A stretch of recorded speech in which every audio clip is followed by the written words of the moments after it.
selanjutnya ke Mas Bobi.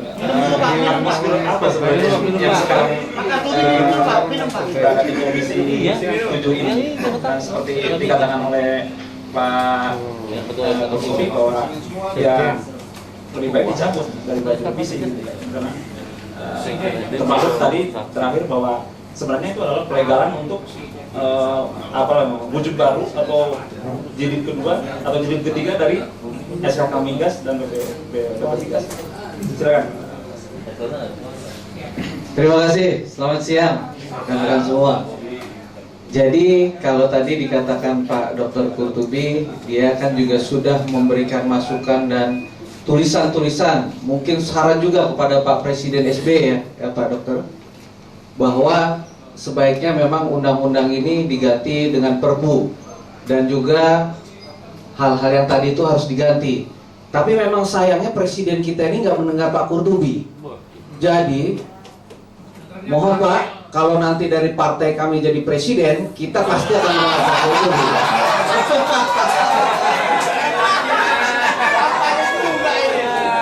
Jadi begini,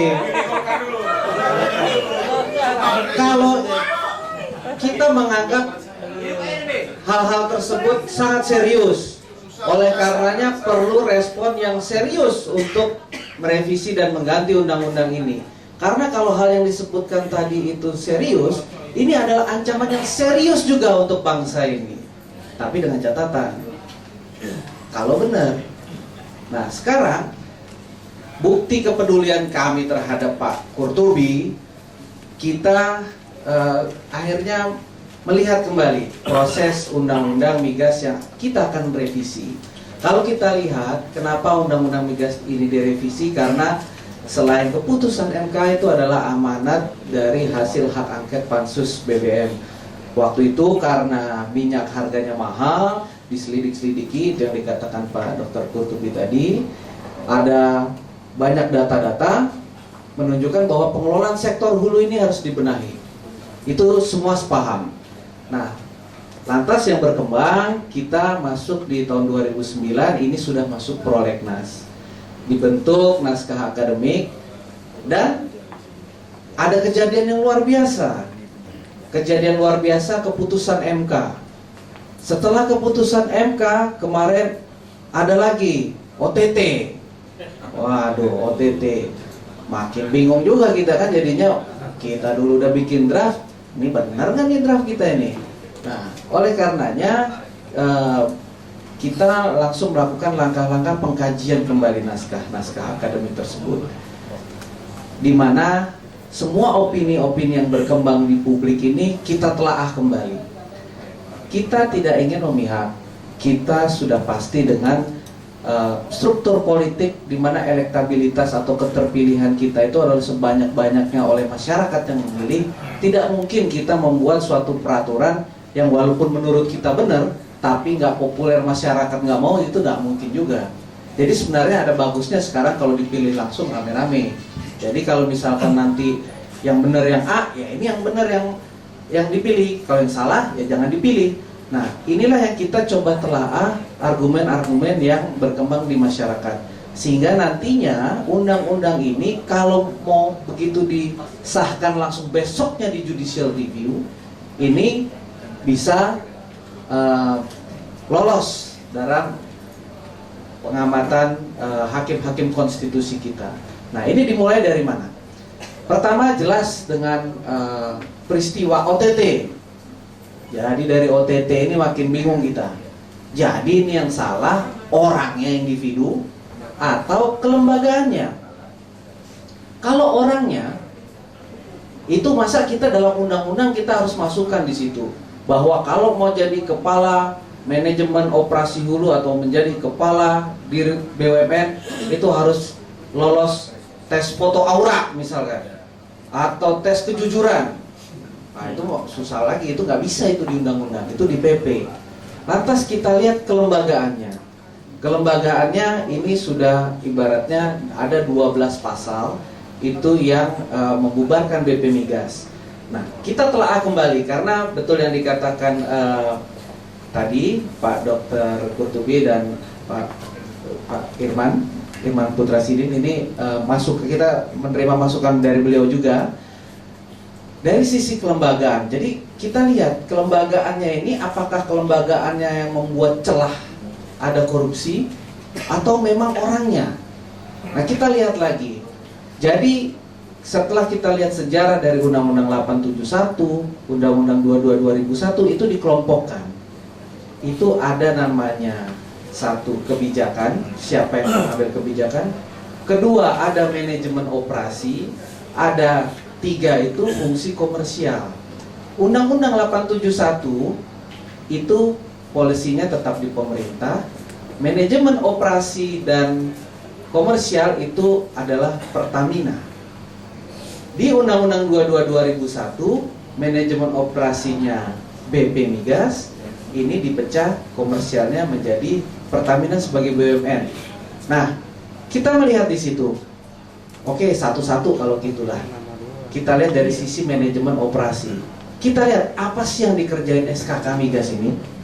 Kita lihat yang dikerjakan SKK Migas ini menentukan teknologi, menjaga cost recovery. Kita lihat BP Migas, apa sih yang dikerjain BP Migas? Oh, sama. Kita lihat lagi sebelumnya BPPKA, apa sih yang dikerjain Badan Pembinaan dan Pengusahaan Kontraktor Asing. Kita lihat lagi apa yang ada dulu namanya Direktorat MPS, Manajemen Production Sharing.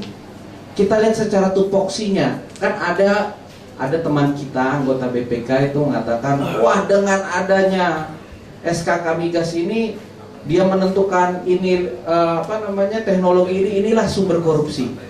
Kalau kita lihat tupoksinya dari sekarang sampai dulu sama aja.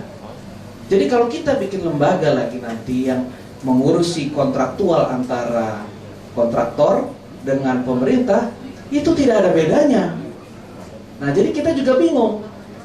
Namanya fungsi manajemen operasi ini satu, itu harus ada.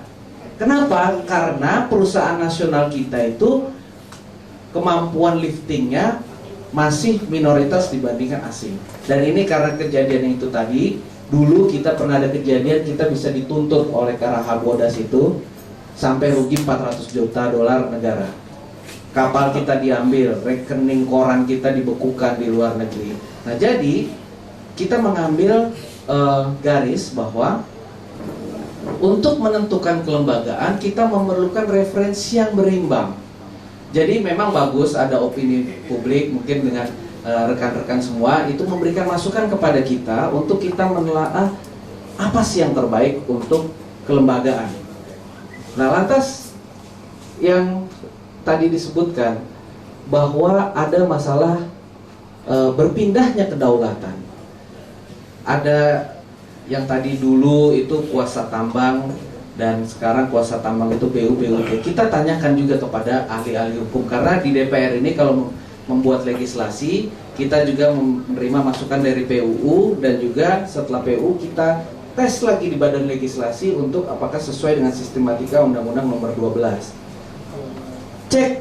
Kau ceklah Undang-Undang 871. Kau cek Undang-Undang 22 2001, apakah peran negara di situ ada yang tereduksi? Kalau menurut pendapat para ahli, tidak ada yang tereduksi.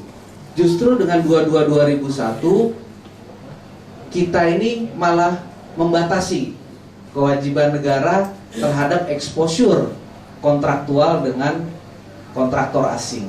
Jadi kalau dulu PSC itu yang tanda tangan presiden mengetahuinya sama Pertamina.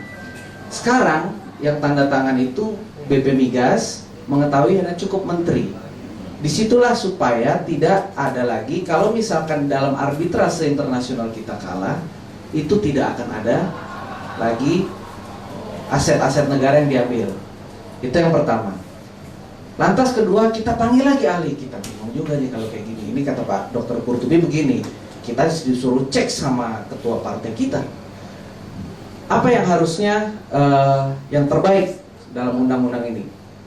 Oh, dalam Undang-Undang 22 2001 ini ada, bukan kata Pak Dr. Qurtubi, banyak yang lain berbicara mengenai konsep liberalisme, neolib.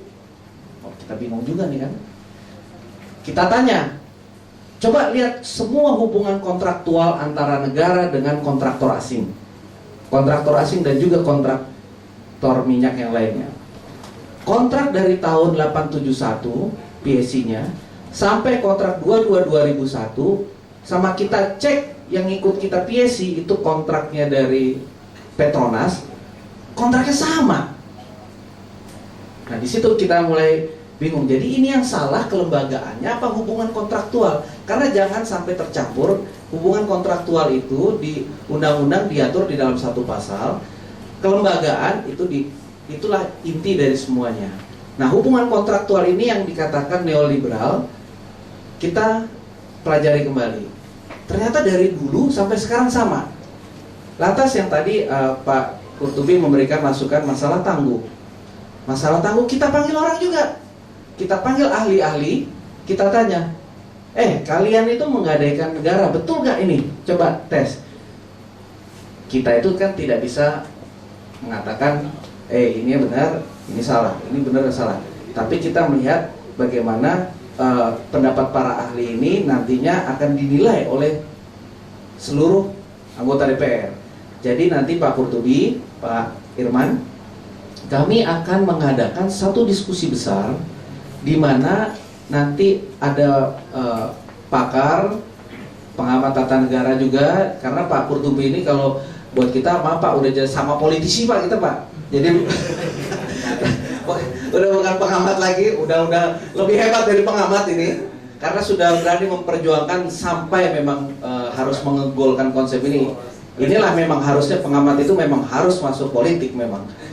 Nah, ini nanti kita akan kaji kembali. Pak Kurtubi, Pak Irman, kita akan kaji bentuk kelembagaan seperti yang mana yang terbaik. Apakah itu Pertamina yang harus direformat? Karena kita terus terang kita juga bingung ini. Yang dikatakan tadi, misalkan tangguh. Nah, kalau kita lihat, oke, tangguh, coba lihat kontraknya. Tangguh itu kontraknya dari tahun 92-93 kontraktualnya. Komersialnya memang di tahun setelah 2001, tapi kontraknya itu tahun sebelum 2001. Jadi apa yang terjadi setelah tahun 2001 ditangguh adalah akibat kontrak yang dibuat sebelum tahun 2001.